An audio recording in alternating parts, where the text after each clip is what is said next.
En RDC, République démocratique du Congo, j'ai réalisé des choses qui m'ont vraiment fait mal au cœur. La plupart des bâtiments que j'ai vus, où il y avait un supermarché propre, c'est-à-dire un supermarché avec les normes conformes, un supermarché adéquat, n'appartenait pas aux Congolais. La plupart appartenaient aux Libanais, si pas les Pakistanais ou les Indiens. Et vous verrez la majorité des gens qui travaillent, qui sont en train de balayer, en train de nettoyer, en train d'essuyer, sont tous Congolais. Mais au management, c'est des Libanais. C'est exclusif. Et vous remarquerez aussi qu'à la caisse, il y a peut-être une Congolaise en train de donner et échanger de l'argent. Mais derrière elle, il y a toujours un Indien, ou un Libanais, ou un Pakistanais en train de vérifier ce qu'il est en train de faire. Ça fait mal de voir une population se battre chaque jour, pendant que tout ce qu'il y a de bien appartient aux Libanais. Les boîtes de nuit, les restaurants classe, tout ça, ça appartient aux Libanais. Maintenant, il y a une nouvelle vague. Il y a les Chinois qui arrivent aussi. Les Chinois qui sont là. Pendant que le Congolais se bat en spiritualité contre les démons de son village, contre les esprits qui ont été envoyés par sa tante pour détruire son avenir, le Chinois prie Bouddha pour que Bouddha lui donne l'opportunité de venir au Congo et s'enrichir. Pendant que le Congolais crie espérant aller à Dubaï, aller à New York ou en France pour y trouver une vie meilleure, le Chinois prie Bouddha pour venir au Congo et s'enrichir. Dans les mines, dans les diamants, dans tout ce que ce pays a à offrir. À Kinshasa, il y a deux Kinshasa. Il y a Kinshasa et République de la Gombe. Gombe, c'est la ville. D'accord? Donc la ville est Kinshasa. La ville où il y a des bureaux est Kinshasa. Et ceux qui vivent dans Kinshasa ne sont pas nécessairement considérés ou respectés autant que ceux qui vivent dans la République de la Gombe, qui est la ville. Maintenant, la République de la Gombe, qui est la ville, a presque entièrement été vendue aux Libanais. Parce qu'ils possèdent tout ce qu'il y a comme building, tout ce qu'il y a comme construction, de masse construction, emphatique, appartient aux Libanais. Je me demande un jour s'ils disaient, bon ok, désormais, nous on veut plus de vous les Noirs, restez là-bas, on va couper cette partie, ça va devenir le Liban. Vous faites quoi? Nous sommes ici dans un pays où tout est importé. Papier hygiénique importé, allumettes importées, pâte dentifrice importée, tout est importé par les Libanais ou les Chinois.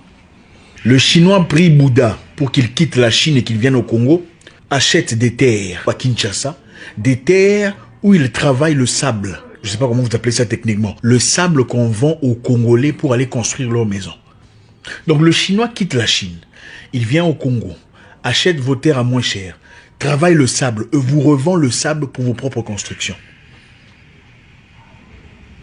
Il quitte chez lui, il vient dans tes terres, il travaille tes terres, il te les vend. Et tu achètes. Et il devient millionnaire. Pendant que toi, tu pries encore demandant la bénédiction venant de Dieu. Qu'est-ce qu'on n'a pas compris de la vie? Il ne suffit pas de prier, mes frères. La prière seule est insuffisante. Rome n'a pas été construit à travers la prière. L'avion que vous prenez n'a pas été fabriqué à travers la prière. Le téléphone ou l'ordinateur ou la télévision à travers laquelle vous me regardez aujourd'hui n'ont pas été fabriqués à travers la prière. On ne peut pas avoir une société où les gens prient, ne font que prier, ne fournissent aucun effort pour changer, pour s'organiser, pour étudier, pour s'entraider, pour évoluer en communauté. Avez-vous déjà vu les Chinois aller acheter chez des gens ailleurs s'il y a un Chinois qui produit le produit qu'ils cherchent?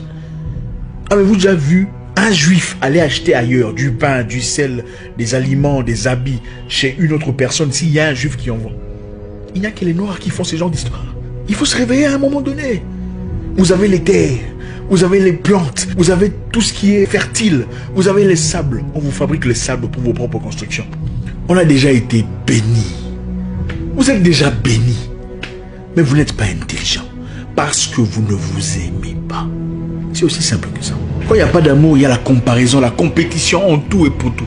Même dans les églises, la compétition sur qui prie mieux Dieu, qui est plus béni, qui a plus d'onction, au lieu de travailler en communauté pour élever la société, pour prêcher les politiciens et leur dire droit dans les yeux que vous êtes des voleurs. Il faut arrêter de paupériser le peuple dans une condition où le peuple souffre pendant qu'un petit groupe de personnes profite et s'empare de tout ce qu'il y a.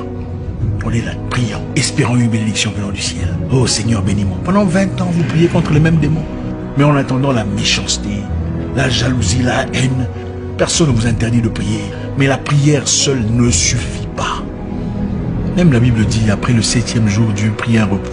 Ou quelque chose de comme ça. C'est-à-dire qu'il a travaillé. Vous ne trouvez pas ça anormal? Vous avez tout ce qu'il faut, mais on fabrique tout pour vous. Tout. On fait tout pour vous comme des enfants. Ça ne vous étonne pas qu'on vit dans une société où aujourd'hui, on est obligé d'attendre à ce que l'aide vienne d'ailleurs. Dans cette situation qu'on vit, ça vous étonne? Nous sommes comme des enfants, sans identité, sans direction. Il faut attendre que machin, truc, quelque part là-bas, fabrique un truc, vous savez de quoi je parle, pour que vous soyez tous machin, comme des animaux. Bonjour,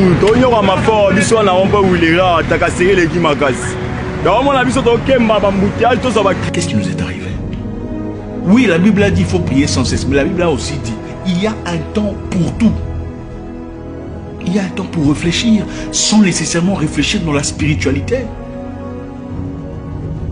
Tout n'est pas spirituel, les amis. Pourquoi vous ne priez pas pour faire vos enfants? Il faut passer à l'acte, n'est-ce pas? Pourquoi vous ne priez pas pour que vous soyez rassasiés? Il faut passer à l'acte. Quand vous puez de la bouche, pourquoi vous ne priez pas pour que la puanteur parle? Il faut brosser sa bouche. L'homme a une responsabilité physique à sa vie et son avenir. L'objectif de la vie, ce n'est pas de prier pour aller au paradis. Ce n'est pas pour ça que nous existons. Ne serait pas-il fou d'un Dieu créer un homme pour qu'il vive pendant un temps et mourir, aller au paradis? Pourquoi il n'a pas laissé les gens au paradis? Pourquoi il n'a pas carrément laissé les gens là où ils étaient dans l'inconscience? Il t'emmène ici, bon tu souffres pour aller au paradis. C'est ça la récompense. Qui vous a dit ça? Qui vous a dit que l'objectif de l'humain, c'est venir souffrir sur terre pour finalement voir s'il mérite d'aller au paradis ou pas? Même un gars de l'élémentaire ne pourrait pas faire un concept aussi stupide. Vous êtes sur terre pour des objectifs bien précis, pour laisser votre marque dans l'histoire. Regardez, si vous aviez votre maison, permettriez-vous à un étranger de venir s'établir, prendre une chambre, changer la couleur et vous dire où vous pouvez entrer ou pas? Vous ne le ferez pas, n'est-ce pas? Mais nous sommes les mêmes à autoriser ces mêmes histoires venant des étrangers. Je n'ai rien contre les Chinois et les Libanais. Mais j'ai tout contre cette mentalité africaine d'abandonner ou de délaisser leurs propres responsabilités entre les mains d'autres personnes. Pourquoi ne sommes-nous que consommateurs? Un Congolais ne peut pas fabriquer les shawarma ou les shawarma pour que les Congolais le soutiennent. Il faudrait que ça vienne d'un Libanais pour que ça ait de l'ampleur et de la considération, le respect. Pour un Congolais, vous voudriez un prix plus bas, n'est-ce pas? N'est-ce pas? N'est-ce pas qu'on voudrait un prix plus bas parce que tu n'es pas arabe? Un pays, ce n'est pas seulement avoir un gouvernement, un groupe de personnes qui se pensent intouchables, qui partent à contre-cours, à contre-vent dans les rues de Kinshasa, violant ainsi les propres lois qui ont été établies par la structure. Avoir un pays, c'est-à-dire avoir des familles qui s'aiment, avoir des clans qui se rapprochent, avoir des tribus qui s'acceptent, avoir une nation qui va vers une même direction, une direction de croissance. Le problème, ce n'est pas la bénédiction. On a déjà été bénis. L'or se trouve ici, le diamant, le casse, tout ce qu'il faut pour faire fonctionner le monde qu'ils ont là-bas se trouve ici. Nous sommes nés au-dessus de ça. Il faut être intelligent, c'est ça le problème. L'Afrique est bénie. Personne n'est plus béni que nous. Mais ils sont clairement plus avancés que nous dans la tête. Plus avancés, plus situés, plus stables. L'égoïsme, l'amour démesuré de l'argent, la jalousie, la mauvaise foi vis-à-vis de son frère. C'est ça qui nous tue. Nous sommes prêts à soutenir les autres. Quand ils sont différents, on les soutient. On va dans leur business tous les jours, chaque jour. On donne de l'argent. Mais quand c'est un frère, quand c'est de nos proches, ça fait mal. Ah, lui, il pense qu'il est mieux que tout le monde. Ah, lui, d'ailleurs, il salue jamais les gens. Sommes-nous dignes de ces personnes qui sont mortes pour notre liberté? Il faut se poser la question. Si c'est Dieu qui bénit, il bénit aussi les méchants qui travaillent. Il bénit aussi ceux qui ne prient pas parce qu'ils sont intelligents. Vous êtes déjà béni. Développez votre intelligence et votre attitude. Chaque chose a son temps. Il faut aimer, il faut apprécier, il faut développer sa communauté. Les communautés des autres sont bien. On apprécie la Scandinavie parce qu'ils sont bien organisés. On apprécie leur système social dont on va profiter et abuser. Mais on peut créer ça chez nous. Pourquoi on ne le fait pas? Et quand on nous rejette là-bas, on crie au racisme.